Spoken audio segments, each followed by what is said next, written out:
ಹೊಳೆನರಸೀಪುರ ಪಟ್ಟಣದ ಪುರಸಭೆ ವ್ಯಾಪ್ತಿಯ ವಾರ್ಡ್ ನಂಬರ್ 1ರ ಸೂರನಹಳ್ಳಿಯಲ್ಲಿ ಸೋಮವಾರ ರಾತ್ರಿ 7 ಗಂಟೆ ಸುಮಾರಿನಲ್ಲಿ ಬೀದಿ ನಾಯಿಗಳ ದಾಳಿಯಿಂದ ಬಾಲರಾಜ್ ಎಂಬ ಯುವಕ ಗಂಭೀರವಾಗಿ ಗಾಯಗೊಂಡಿದ್ದಾರೆ. ಸಾರ್ವಜನಿಕ ಆಸ್ಪತ್ರೆಯಲ್ಲಿ ಅಗತ್ಯ ಔಷಧಿ ಸೌಲಭ್ಯವಿಲ್ಲದೆ ಗಾಯಾಳುವನ್ನು ಕುಟುಂಬ ಸದಸ್ಯರು ಹಾಸನಕ್ಕೆ ಕರೆದೊಯ್ದಿದ್ದಾರೆ. ಪಟ್ಟಣದಲ್ಲಿ ಬೀದಿ ನಾಯಿಗಳ ಹಾವಳಿ ಮಿತಿ ಮೀರಿದ್ದು, ಗುಂಪು ಗುಂಪಾಗಿ ತಿರುಗಾಡುವ ನಾಯಿಗಳನ್ನು ಕಂಡು ಜನರು ಆತಂಕಗೊಂಡಿದ್ದಾರೆ. ವಾಟ್ಸಾಪ್ಗಳಲ್ಲಿ ಮಗುವಿನ ಮೇಲೆ ಬೀದಿ ನಾಯಿಗಳು ನಡೆಸುವ ದಾಳಿಯ ತುಣುಕುಗಳು ಪದೇ ಪದೇ ಬರುತ್ತಿರುವುದನ್ನು ಕಂಡಿರುವ ಜನರು ಮಕ್ಕಳನ್ನು ಶಾಲೆಗೆ ಕಳುಹಿಸಲು ಭಯಭೀತರಾಗಿದ್ದಾರೆ. ಪಟ್ಟಣದ ಪೇಟೆ ಮುಖ್ಯ ರಸ್ತೆ, ರಿವರ್ ಬ್ಯಾಂಕ್ ರಸ್ತೆ, ನರಸಿಂಹನಾಯಕ ನಗರ, Gandhinagar, doctor Ambedkar Nagar, housing board colony, ಚಿಟ್ಟನಹಳ್ಳಿ ಬಡಾವಣೆ, ಹೇಮಾವತಿ ಬಡಾವಣೆ, ಮಹಾತ್ಮ ಗಾಂಧಿ ವೃತ್ತ, ವಿವಿಧ ಬಡಾವಣೆಗಳು ಹಾಗೂ ಹಾಸನ, ಮೈಸೂರು, ಅರಕಲಗೂಡು ಹಾಗೂ ಕೆರಳಾಪುರ ಹೆದ್ದಾರಿಯಲ್ಲಿ ಬೀದಿ ನಾಯಿಗಳ ಹಾವಳಿ ಹೆಚ್ಚಿದ್ದು ಬಡಾವಣೆಗಳ ನಿವಾಸಿಗಳು ಆತಂಕಗೊಂಡಿದ್ದಾರೆ.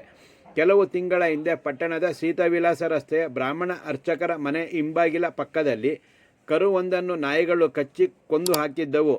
ಕುರಿ ಕರುಗಳು ಮೇಲೆ ದಾಳಿ ನಡೆಸುತ್ತಿದ್ದ ಬೀದಿ ನಾಯಿಗಳು ಮನುಷ್ಯರ ಮೇಲೆ ದಾಳಿ ಪ್ರಾರಂಭಿಸಿದ್ದು ಜನರು ಭಯಭೀತರಾಗಲು ಕಾರಣವಾಗಿದೆ. ಸೂರನಹಳ್ಳಿಯ ಬಾಲರಾಜ್ ಮಾತನಾಡಿ, ನನ್ನ ಮೇಲೆ ನಾಯಿಗಳು ದಾಳಿ ನಡೆಸಿ ತೀವ್ರವಾಗಿ ಗಾಯಗೊಳಿಸುತ್ತಿದ್ದ ಸಂದರ್ಭದಲ್ಲಿ ಕುರಿ ಒಂದು ಓಡಿ ಹೋದಾಗ ನಾಯಿಗಳು ಕುರಿಯಿಂದ ಹೋಗಿದ ಕಾರಣದಿಂದ ನಾ ಪಾರಾದೆ ಮತ್ತು ನಾಯಿಗಳು ಕುರಿಯನ್ನು ಮಾರಣಾಂತಿಕವಾಗಿ ಗಾಯಗೊಳಿಸಿವೆ. ನನ್ನ ಕೈಯಲ್ಲಿ ಏನೂ ಇಲ್ಲದ ಕಾರಣ ತಪ್ಪಿಸಿಕೊಳ್ಳಲು ಸಾಧ್ಯವಾಗಲಿಲ್ಲವೆಂದರು. ಪಟ್ಟಣದ ಸಾರ್ವಜನಿಕ ಆಸ್ಪತ್ರೆಯಲ್ಲಿ ನಾಯಿ ಕಡಿತಕ್ಕೆ ಇಂಜೆಕ್ಷನ್ ಒಂದನ್ನು ಕೊಟ್ಟು ನನ್ನನ್ನು ಹಾಸನಕ್ಕೆ ಕಳುಹಿಸಿದರು.